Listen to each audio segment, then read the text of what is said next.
Halo, kita jumpa lagi dalam Best Practice Room. Kali ini kita akan membahas Best Practice Manajemen Pembangunan Desa. Kita menghadirkan praktisi sekaligus akademisi yang aktif, di mana kesehariannya juga aktif di desa. Pada kesempatan lain aktif di kampus yang dibahas tentang pembangunan desa. Nah, sekarang di tempat kita sudah hadir Ibu Tri Wahyuni dari Jawa Timur. Kita akan kupas tuntas best practice. Selamat datang Mbak Tri. Ya, terima kasih Bapak Ramlan juga teman-teman yang lain. Terima kasih sekali hari ini kita bisa berkumpul di sini bersama-sama untuk saling berbagi tentu saja nggih. Oke, Mbak Tri, best practice ini yang menjadi tema kita ya, tema hangat di dalam pembangunan desa. Banyak yang belum tahu loh Mbak Tri ini. Best practice manajemen pembangunan desa ini bisa menjadi metode yang efisien, efektif ya, untuk bagaimana kita meningkatkan kapasitas sebagai praktisi di desa. Bisa dikupas Mbak, best practice manajemen pembangunan desa itu apa dan bagaimana? Silakan Mbak Tri. Jadi ini kita belajar bareng-bareng aja ya Pak Ramlan ya.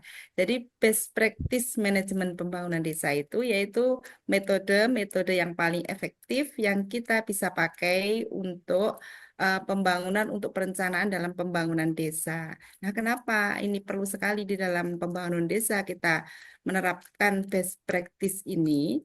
Dikarenakan dengan penerapan best practice ini diharapkan mampu meningkatkan efisiensi dan di sini akan juga bisa menekan dari biaya pembangunan dan pemerataan pembangunan untuk seluruh masyarakat desa. Kira-kira Oke, seperti itu. Mbak Tri, luar biasa sebenarnya ya. Sedikit saja Mbak Tri menyampaikan itu, barangkali sudah bisa ditarik kesimpulan ya. Sebenarnya penerapan best practice itu harus dilakukan dengan hati-hati, apa betul ya Mbak Tri? Tentu saja karena kalau hati-hati tentu saja akan lebih tepat sasaran dan bisa menyeluruh, dirasakan oleh seluruh masyarakat. Dan tujuan dari pembangunan desa akan tercapai seoptimal mungkin tentu saja. Oh, oke oke oke. Mbak Tri, yang kalau desa itu istilah itu kan kita kenal hanya di Indonesia ya. Tentunya di negara-negara lain kan juga walaupun istilahnya berbeda ya, tapi situasi terus struktur itu seperti desa itu kan ada. Apakah metode best practice ini juga di negara lain, di tingkat desa di negara lain sana, apakah juga dipakai juga Mbak Tri? Iya. Tentu saja. Jadi metode best practice ini memang bukan saja di Indonesia. Jadi ini sudah internasional ya Bapak ya. Dan bahkan ini bisa dipakai di seluruh perusahaan-perusahaan yang ada di negara Indonesia maupun perusahaan-perusahaan yang ada di luar negeri. Jadi tidak harus di desa saja. Nah, karena di sini konteksnya kita membahas desa, tentu saja best practice yang kita bahas adalah yang tentang pembangunan desa. Oh, berarti ini sebuah metode sebenarnya untuk bisa diaplikasikan di hampir semua organisasi, baik di pemerintahan ataupun di industri, begitu ya. Iya, Nah, kira-kira seperti itu, Pak. ini Oke. karena kita ini adalah praktisi di desa, kita juga sedang menggeluti belajar tentang manajemen pembangunan desa. Itu apa Mbak Tri yang bisa kita tarik ya? Yang bisa kita tarik dalam aspek yang krusial dalam pembangunan desa. Seberapa memberikan manfaat jika kita menguasai metode ini untuk mengembangkan pembangunan desa kita itu? Tentu saja manfaatnya besar sekali karena dengan manajemen best practice ini maka tujuan-tujuan pembangunan desa akan tercapai lebih tepat sasaran dan tentu saja sebisa mungkin lebih merata di seluruh masyarakat dengan metode-metode yang pas dan seefisien mungkin. Oke, oke, oke, oke, oke. Terus Mbak, kira-kira ya dalam pembangunan itu kan berbagai aspek yang mempengaruhi ya. Saya pengen tahu nih Mbak Tri, faktor-faktor apa saja ya yang mempengaruhi keberhasilan implementasi dari metode best practice ini sendiri? Faktor-faktor yang mempengaruhi itu apa saja kalau di desa itu, Mbak? Jadi kalau di desa kita sama-sama tahu bahwa pembangunan tersebut sudah ada apa ya faktor-faktor atau mana-mana yang harus lebih diutamakan terlebih dahulu. Yang pertama dengan metode best practice yang kita pahami, kemudian kita capai tujuan-tujuan yang utama dulu, kemudian kita akan meratakan pembangunan ke tujuan-tujuan yang lain yang tadi tidak menjadi tujuan yang utama yang sudah ditentukan oleh pemerintah pusat. Artinya prioritas ini menjadi penting ya, harus ditentukan dulu begitu ya. Ya, betul, betul. Jadi harus ada prioritas mana yang ditentukan dulu dan kita sebagai praktisi-praktisi yang ada di desa harus mengerti mana mana prioritas yang harus terlebih dahulu dan mana yang mungkin bisa dikerjakan di kemudian. Oke, Mbak Tri, bagaimana dampak penerapan best practice yang Mbak Tri punya pengalaman di situ ya terhadap tujuan akhir dari pembangunan desa kita itu kan kesejahteraan masyarakat yang nampak bisa diceritakan Mbak Tri. Hmm, Ini dengan contoh aja ya Pak ya, boleh Ya, ya? Ya, dengan contoh saja. Jadi misalkan contoh dari sebuah pembangunan salah satu infrastruktur di desa kami, misalkan seperti itu ya. Ini dengan metode best practice ini, dia akan sebelumnya akan dibahas di dalam musyawarah, tentu saja musyawarah bersama-sama. Kemudian ditentukan pembiayaan yang harus diperlukan itu seberapa dengan anggaran yang tepat. Kemudian dikerjakan ya pembangunannya. Setelah itu ada evaluasinya. Nah, di sini kita akan bisa mengukur dan mencapai tujuan pembangunan tersebut sesuai dengan apa yang kita rencanakan seperti itu. luar biasa. Baik, terima kasih Mbak Tri. Eh, luar biasa, nanti akan kita lanjutkan pada sesi berikutnya ya. Tadi tentang Siap, apa siap. dan bagaimana, bahkan dampak akhir dari tujuan pembangunan desa sendiri sudah diuraikan. Lalu dalam kesempatan yang sebelumnya Mbak Tri, ini kita kan juga mendapat tugas nih, bagaimana kita bisa menggunakan metode ini untuk mengambil sebuah pembelajaran komparasi begitu ya dengan standar best practice dari sebuah desa yang sudah kita bisa ambil best practice-nya sebagai contoh ya. Ya. Nah, kami juga beberapa kawan-kawan dari kelompok 14 ini pernah melakukan studi. Nah, terkait dengan metodologi, terkait dengan lokasi, terkait dengan analisis data, nanti kita akan minta Mbak Tri menjelaskan lagi bersama kawan-kawan setelah sesi berikut ini. Baik kawan-kawan, sekarang kita sudah masuk sesi 2. Sudah hadir juga di tempat kita Ibu Rizka Arianti dari Jawa Barat. Beliau juga praktisi di desa. Beliau wanita yang juga aktif di dalam sebagai insan akademika dari Institut Teknologi dan Bisnis Ahmad Dahlan Jakarta juga. Selamat malam Mbak Rizka. Selamat malam Pak Ramlan. Oke, Mbak Rizka menyambung dari tadi Mbak Tri ya. Kalau tadi dari Ponorogo sudah kita dapat masukan gitu ya. Sekarang best practice dalam manajemen pembangunan desa. Itu apa yang bisa di-share ke kita ini, Mbak? Best practice yang ada di desa saya lah Pak ya. Oke, Eh, oke, silakan. Kebetulan desa saya ada di Jawa Barat. Best practice yang ada di desa saya eh, dalam pemerintahan desa dapat mencakup berbagai aspek pengelolaan desa. Transparansi, akuntabilitas keuangan Pak. Oh, di situ ya. Best Misalnya, practice-nya di situ ya, apa manajemen ah keuangannya gitu ya. ya Pak, jadi selalu tiap tahun tuh, selalu ada pasang apa? Kayak baligo Oh, ya baligo dipublikasikan baligo gitu ya. dipublikasikan selalu. Oke, jadi masyarakat Nah, sekitar bisa tahu. ya, itu pun di depan eh, pelayanan di Hmm, tempat. Nah, hmm, hmm, selalu hmm, hmm, hmm. ada tiap tahun tuh selalu ada laporan keuangan desa. Itu dari sisi manajemen keuangannya ya. Ya, Terus kalau dari partisipasi masyarakatnya bagaimana, Mbak? selalu ada musyawarah, Pak. Tiap tiap ada anggaran tuh selalu ada pertemuan eh, Oh, masyarakat. jadi transparansi yang dijelaskan tadi itu bukan sebatas ketika dieksekusi terus dilaporkan, laporannya dipublikasi, bukan itu ya. Dari awal itu sudah melibatkan masyarakat ya, apa yang mau dikerjakan gitu-gitu ya. Iya, iya, iya, Oh, selalu. oke. Oke, oke, oke. Berarti dari awal sudah ada keterlibatan masyarakat ya. Nah, itu kalau misalnya ada warga, kan nggak semua warga desa itu berkesempatan datang ke desa ya, karena kesibukan gitu. Bagaimana warga yang nggak bisa datang itu bisa mengetahui tentang laporan, tentang kondisi pembangunannya gitu. Kebetulan kan di desa kami udah ada website desa ya, Pak. Oh, berarti selain dari yang pakai baliho tadi, itu juga dipublis di website Di desa. website. Walaupun Ya, nggak datang ke desa, masyarakat tetap bisa melihat update-nya gitu ya, ya. Oh, luar biasa. ya, Luar biasa, luar biasa. Itu berarti sudah ada sentuhan teknologi gitu ya. ya, sudah ada, Pak.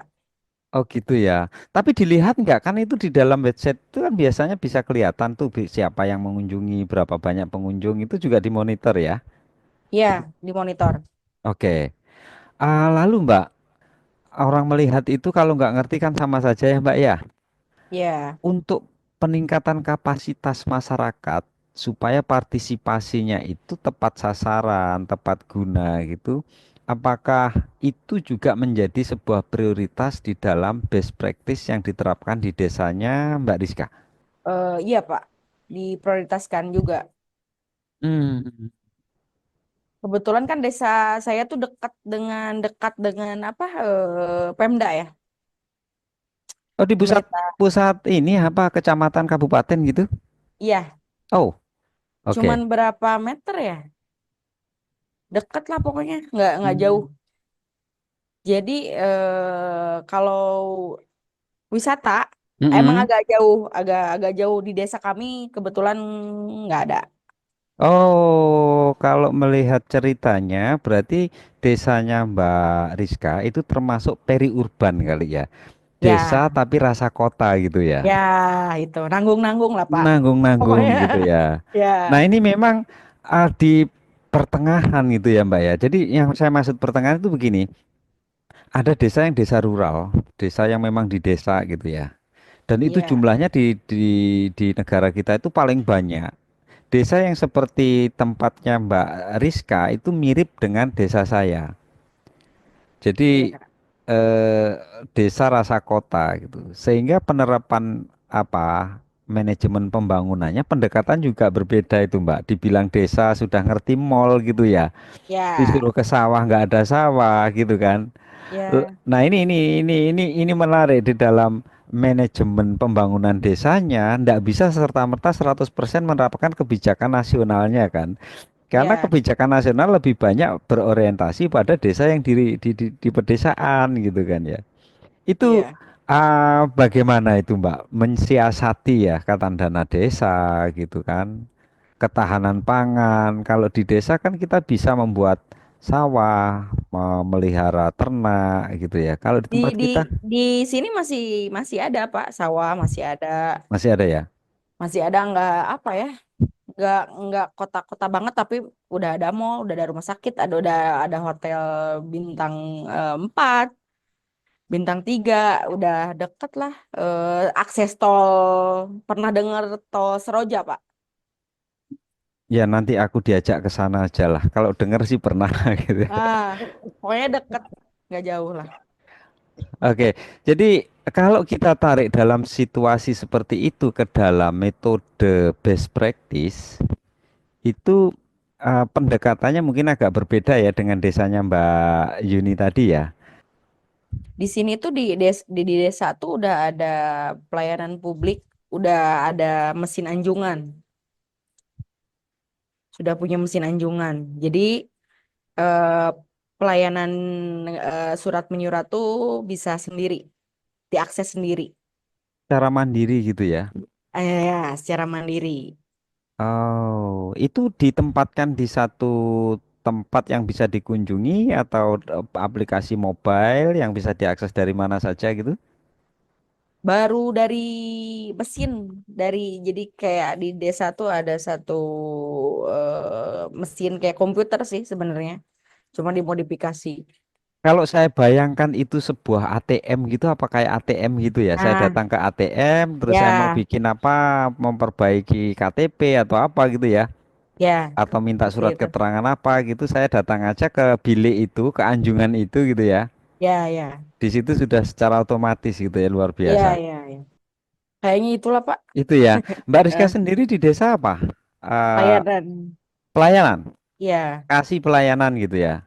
ya. Wah, kalau ada anjungan tadi itu apa tugas pelayanan kan jadi berkurang sekali. Eh, ya agak ringan sih Pak, tapi Agak ringan repotnya, ya. repotnya lansia tuh agak susah kan ya buat ngakses. Pasti gaptek lah ya. Oh, di situ ya. Oke, Ya, oke, oke. ada plus, ada minusnya. Oke. Oke, walaupun penggunaan teknologi tetapi adaptasi masyarakat masih bisa menjadi kendala gitu ya. Ya, Tapi untuk masyarakat yang sudah melek teknologi itu menjadi solusi. ya, Oke, saya sudah dapat nih best practice-nya di mana nih. Ternyata sudah melakukan transformasi digital di dalam pelayanan masyarakat. Penggunaan teknologi sudah digunakan gitu ya. Oke, tidak ya, salah memang kalau gitu desanya Mbak Rizka bisa menjadi best practice ya. Dari tadi transparansi keuangan, mulai dari proses awal sampai pelaporan bisa diketahui masyarakat, masyarakatnya juga dilibatkan di dalam proses awal gitu ya. Penggunaan teknologi juga sudah diterapkan, masyarakat dalam bertransformasi juga ada pelatihan untuk pengembangan kapasitas. Oke, dari tiga perspektif berarti Mbak kalau saya simpulkan ya, best practice yang terjadi di desanya Mbak Rizka itu seperti yang sudah disampaikan oleh Mbak Rizka, itu adalah partisipasi masyarakatnya dapat gitu ya. ya, Penggunaan data dan teknologi itu juga terjadi gitu kan ya. iya, iya Pak. Sementara untuk pengembangan kapasitas manusianya, pelatihan dan pengembangan kapasitas masyarakat juga berjalan. Begitu barangkali ya Mbak Rizka ya. Iya Pak. Oke, terima kasih banyak Mbak Rizka. Ini mudah-mudahan apa yang di-spill, yang di-share oleh Mbak Rizka untuk kawan-kawan bisa manfaat. Kata-kata terakhir yang mungkin bisa menyemangati kawan-kawan, Mbak Rizka, kawan-kawan praktisi Eh, desa ini tentunya. ya apalagi di kampus kita ya ITB Ahmad Dahlan yang eh, apa desa-desanya yang pelosok-pelosok gitu, yang memang akses internetnya masih agak sulit gitu. Banyak juga kan yang belum berkembang desa digitalnya, belum belum banyak yang lancar gitu ya. Eh Pastilah menyeluruh Aksesnya ya. aksesnya. Hmm, hmm, hmm. Sabar aja pasti gitu. Bisa lah. Terus aja belajar. Banyak juga yang nanya gitu, bagaimana pembuatan website dan lain-lain. Oke, terima kasih banyak Mbak Rizka. Salam untuk kawan-kawan di desanya. Ya Tetap Pak. semangat. Moga-moga ini apa yang kita sharing hari ini bisa memberikan manfaat. Terima kasih. Kita akan ketemu lagi pada sesi berikutnya. Oke, sekarang kita masuk pada sesi 3, di mana sesi 3 ini berbeda dengan sesi sebelumnya. Kalau dua narasumber sudah hadir di ruangan bersama-sama dengan saya, kali ini kita langsung dari TKP. Di sana ada Pak Marudut di Tapanuli. Langsung kita dengar bagaimana implementasi best practice manajemen pembangunan desa di daerahnya. Kita minta pendapatnya sampai dengan saat ini apa yang terjadi di sana. Selamat malam Pak Marudut. Selamat malam, Pak. Baik Pak, kami di studio ini banyak sekali kawan-kawan lagi membahas tentang bagaimana metode best practice bisa kita gunakan sebagai sarana untuk studi kasus, untuk menilai sebuah capaian di dalam manajemen pembangunan desa. Nah, untuk kali ini kita pengen tahu langsung on the spot ini Pak Marudut. Studi Siap, kasus siap, lah Pak. kita dari jarak jauh begitu ya. Apa yang terjadi tentang implementasi dari manajemen di desanya Pak Marudut? Apakah bisa diangkat menjadi best practice sehingga bisa dicontoh oleh desa-desa yang lain? Baik, terima kasih Pak Ramlan atas waktunya.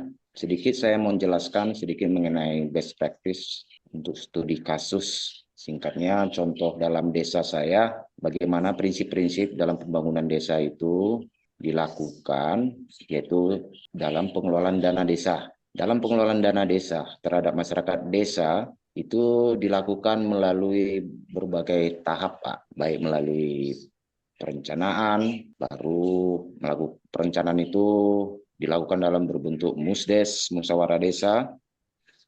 Dalam musyawarah desa itu dituangkan mengenai rencana-rencana kerja pemerintahan desa yang ditampung dari masyarakat. Jadi Jadi sejak awal sudah dilibatkan ya, sama seperti di Jawa Barat tadi, Mbak Tri ya, Mbak Rizka tadi juga seperti itu. Rupanya transparansi juga dari awal begitu ya Pak Marudut ya. Jadi kalau di desa kami, best practice dalam pembangunan desa itu mengenai pemanfaatan dana desa yang dituangkan di dalam RKPDS. Namun sebelum melakukan pengambilan suara di dalam RKPDS, kita harus meninjau ulang lagi penyelarasan dengan RPJMDes, Pak. Mengingat RPJMDes ini di tahun ini kan Pak ada perubahan. Perubahannya mengenai kepemimpinan kepala desa dalam satu periode. Oh, kepala desanya baru sekarang ini. Iya Pak, sekarang kan periodenya kan 8 tahun Pak. Jadi mau nggak mau dilakukan perubahan terhadap RKPDes yang dilakukan setiap tahun. Penyelarasan dengan RPJMDes-nya Pak. Jadi di sini partisipasi masyarakat dalam musyawarah itu sangat tinggi sekali Pak. Dalam arti memberikan sumbangan apa yang harus dibangun di setiap dusun. Baik mengenai pembangunan infrastruktur, baik untuk program stunting yang ada di dusun, kemudian mengenai penggunaan dana desa. Oke, Pak, kita juga pengen tahu nih Pak, tantangan yang dihadapi di desa Bapak untuk bagaimana manajemen pembangunan desa itu yang sekarang sudah bisa diangkat menjadi best practice di tingkat desa Bapak, yang bisa diduplikasi barangkali oleh desa-desa yang lain, tantangan dan solusinya Pak. Baik, saya mulai dari solusinya ya Pak ya. Solusi yang dilakukan pemerintahan desa dalam pengelolaan dana desa di tengah-tengah masyarakat desa untuk 4 dusun, itu pemerintahan desa melakukan satu perencanaan yang partisipatif terhadap masyarakat desa, di mana partisipatif ini yaitu melibatkan masyarakat. Masyarakat diundang melalui kepala dusun masing-masing agar hadir di dalam musyawarah desa untuk pembahasan dana desa yang dituangkan dalam RKPDes. Kedua, pemanfaatan teknologi, Pak. Jadi ini salah satu bagian solusi ya, pemanfaatan teknologi ini. Kepala dusun itu memberitakan kepada masyarakat yang tidak dapat ditemui di rumah masing-masing. Kepala dusun memberikan himbauan itu melalui WA. WA Group Pak ya. WA Group. Mereka punya WA Group Pak di desa ini. Jadi kalau itu masyarakat tidak dapat ditemui, kepala dusun memberitakan melalui WA Group masing-masing. Kemudian solusi yang dilakukan itu kolaborasi multisektoral Pak. Di sini kan kolaborasi ini ya kerjasama dengan pemerintah swasta, pemerintahan maupun dari sektor swasta, maupun lembaga-lembaga swadaya masyarakat atau bisa dikatakan pemerhati desa. Tujuannya untuk membantu dari sisi publikasi mengenai apa yang ada yang maupun yang telah terlaksana di desa. Juga untuk Pak Marudut di desa sebagai apa? Praktisi di desa sebagai apa Pak? Saya di desa ini Pak, pendamping desanya Pak, pendamping lokalnya. Oh, lebih ke manajemen ya, lebih ke penertiban peraturan gitu ya. Ya Pak. Jadi kita di sini tuh pendamping itu selalu menyelaraskan bagaimana yang namanya program Kementerian Desa dalam membangun ekonomi desa itu terlebih-lebih untuk pemberdayaan masyarakat desanya Pak. Ada berapa Kemudian desa didampingi Pak? Saya ketepatan mendampingi ada 4 desa, Pak. 4 desa. Dari 4 desa itu mana yang bisa diambil best practice, Pak? Atau empat-empatnya dampingan Bapak untuk hal-hal tertentu barangkali dari 4 desa itu kan mungkin ada kelebihan masing-masing ya, berbeda-beda. Untuk 4 desa ini, Pak, best practice mereka melakukan apa yang menjadi anjuran ataupun dari himbauan dari pemerintahan pusat. Jadi pengalaman yang saya dapat selama di lapangan, dalam pengalokasian dana desa memang semua tepat sasaran, Pak. Bahkan sampai pada program ketahanan gizinya, Pak. Itu ya khususnya untuk kepada ibu-ibu hamil maupun untuk anak-anak yang butuh gizi tambahan, Pak. Oh, sampai di sana ya. Untuk ketahanan pangan itu sampai mengarah pada bukan hanya cukup kenyang, tapi sampai gizi berimbang gitu ya, Pak ya. Benar, Pak. Jadi memang di sini kepala desa selalu memprioritaskan apa yang ada di program yang telah dikucurkan dari pemerintahan pusat melalui pemerintahan daerah. Sebagaimana ini pemerintahan desa ini kan, Pak, pemerintah yang terkecil dalam satu skup dalam sebuah negara. Kemudian Pak, ini Pak Marudit kan pendamping lokal desa ya. Tentunya tadi disampaikan ada 4 desa dampingan. Nah, menurut pengalaman Bapak sebagai pendamping lokal desa, metode best practice sejauh mana bisa diimplementasikan? Seefektif apa? Kira-kira bisa diceritakan, ada pengalamannya nggak, Pak? Artinya ini Bapak minta tantangannya gitu ya, Pak ya? Iya, jadi Bapak selain praktisi yang berhadapan langsung, Bapak juga dilengkapi dengan kemampuan akademisi, bisa memberikan manfaat. Sejauh mana metode best practice ini bisa membantu pekerjaan Bapak dalam meningkatkan kinerja pembangunan pemerintah desanya? Baik, Pak. Terima kasih, Pak. Sejauh ini, Pak, best practice yang ada di desa ini, Pak ya. Contohnya untuk pendataan SDGs ataupun untuk IDM. Jadi masyarakat di sini itu sampai saat ini, Pak, melakukan hal itu. Itu berarti menurut penilaian Bapak metode best practice ini efektif ya kalau diterapkan di lingkungan desa seperti tempat Bapak ya. Tetapi selalu ada tantangannya, Pak. Oh ya, Tantangan dan ini kendala. tantangan ini yang menarik Pak. Bisa diceritakan Pak? Baik, kalau tantangannya, Pak, di sini ketepatan di desa dampingan saya ini, Pak, dari sisi pendidikan masih kurang. Bisa dikatakan keterbatasan sumber daya manusianya. Jadi memang kesulitan yang kita hadapin adalah pada awalnya mengenai pengrekrutan untuk pokja pendataan, baik untuk SDGs maupun untuk UDM, bahkan untuk para kader-kader yang ditempatkan di posyandu maupun untuk kader balita maupun ibu hamil maupun lansia. Itu kendala yang pertama, Pak, tangan kita. SDM Kemudian, ya, kendala yang pertama tadi SDM gitu ya. kemudian kesenjangan di antara kapasitas aparatur desa ini juga masih banyak, Pak. Perangkat desa maksudnya. Ya, ini sangat berpengaruh juga terhadap pemberdayaan manusia. Beda kendala inilah atau tantangan-tantangan ini yang sering kita hadapin. Juga untuk kendala sosial dan budaya yang juga, Pak. Masyarakat di sini kadang kalau kita mendata dalam hal mendampingi pokja pendata ini, ya maklum, Pak, kendalanya itu kan kearifan lokal masing-masing, yaitu Ya, kendala sosial betul. dan budaya. Lalu menghadapi tantangan dan cenderung perubahan-perubahan ini diharapkan lambat laun bisa berubah dalam pelaksanaan untuk pembangunan inovasi desa ini, Pak. Oke, Pak, untuk sebelum kita akhiri sesi ini, sesi Bapak ini, Bapak punya nggak ini ajakan untuk bertindak sesuatu kepada seluruh pemirsa kita terkait dengan bagaimana membuat manajemen pembangunan desa yang baik? Saran ataupun rekomendasi saya terhadap bagaimana penerapan best practice dalam pembangunan desa ini, satu, kita membutuhkan komitmen bersama. Artinya dari pihak pemerintah, marilah mendukung. Bagaimana untuk dalam program pembangunan, terutama untuk dana desa ini, dapat tercapai di tengah-tengah masyarakat desa.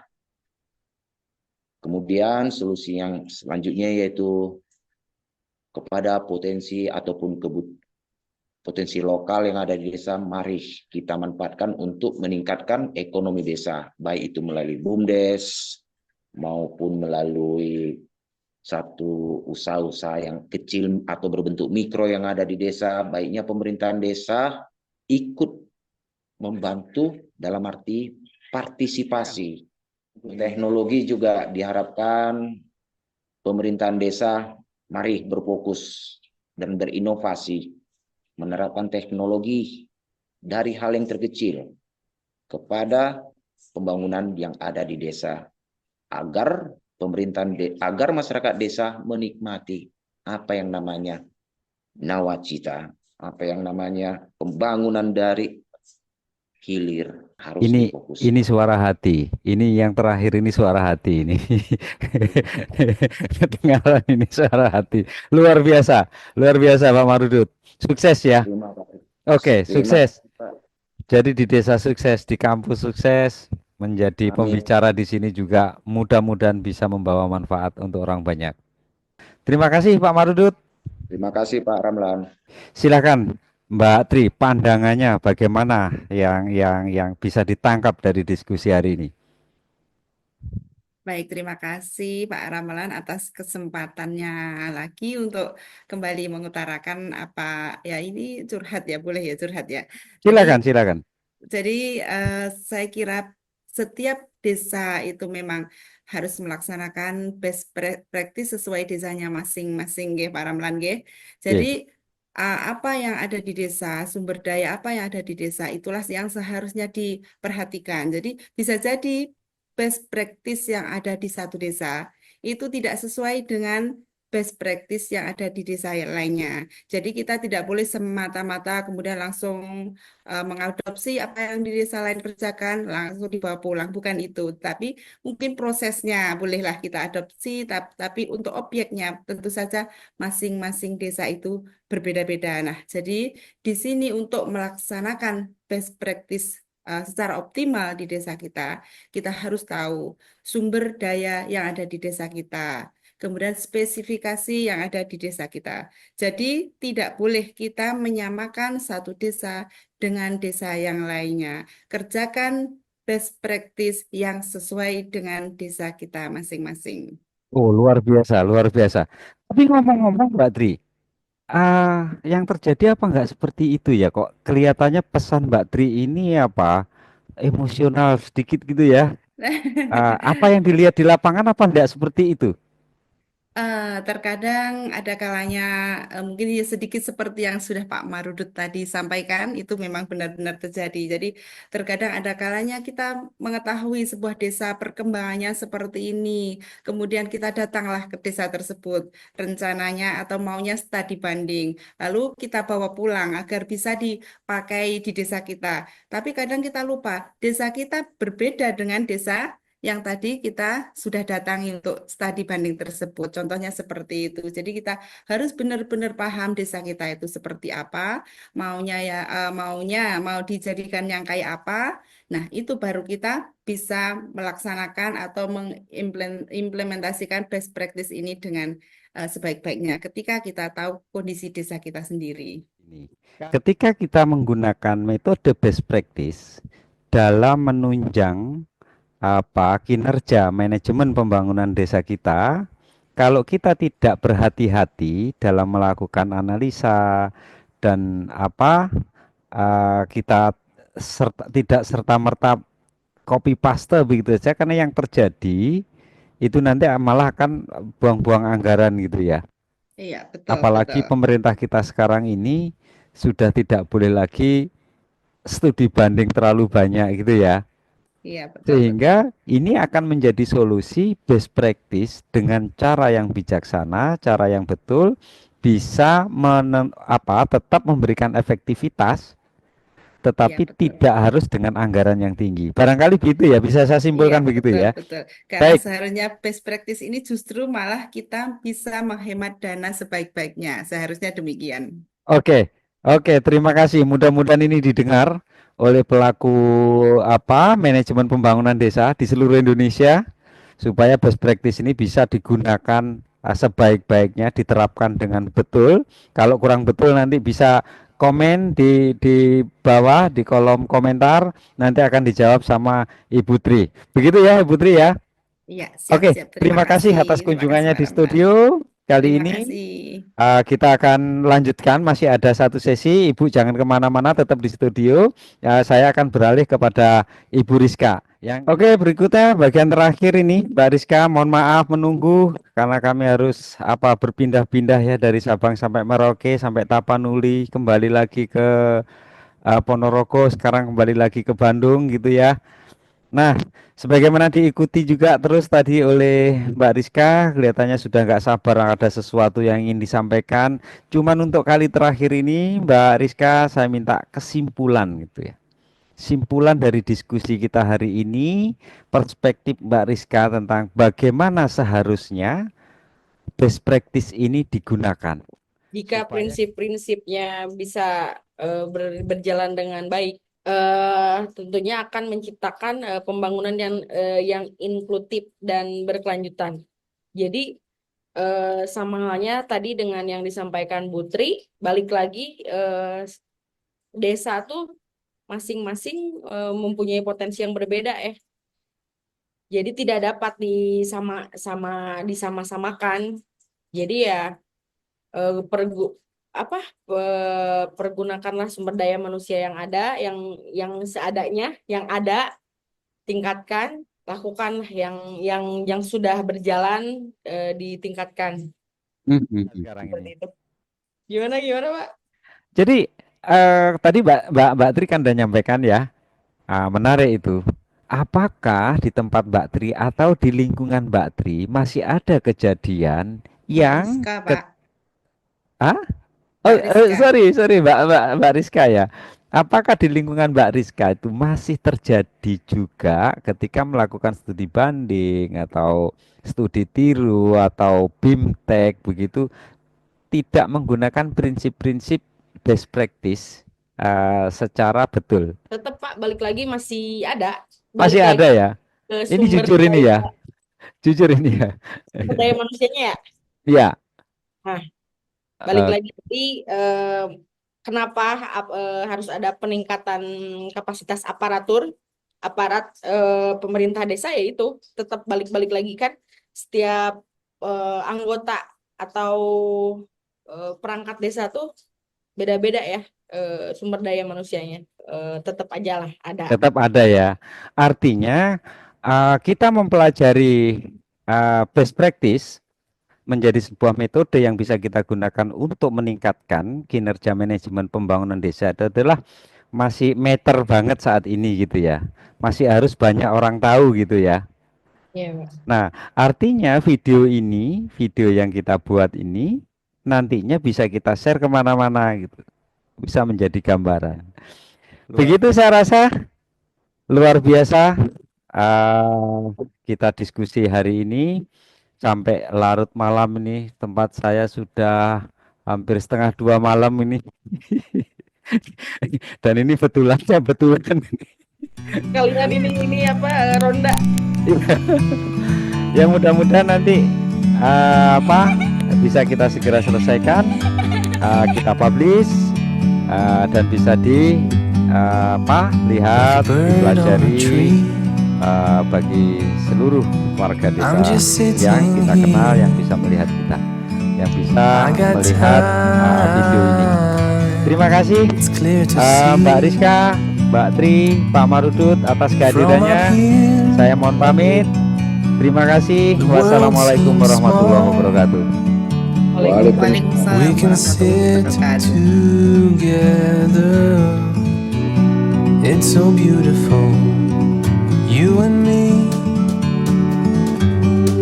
We meant to be in the great outdoors.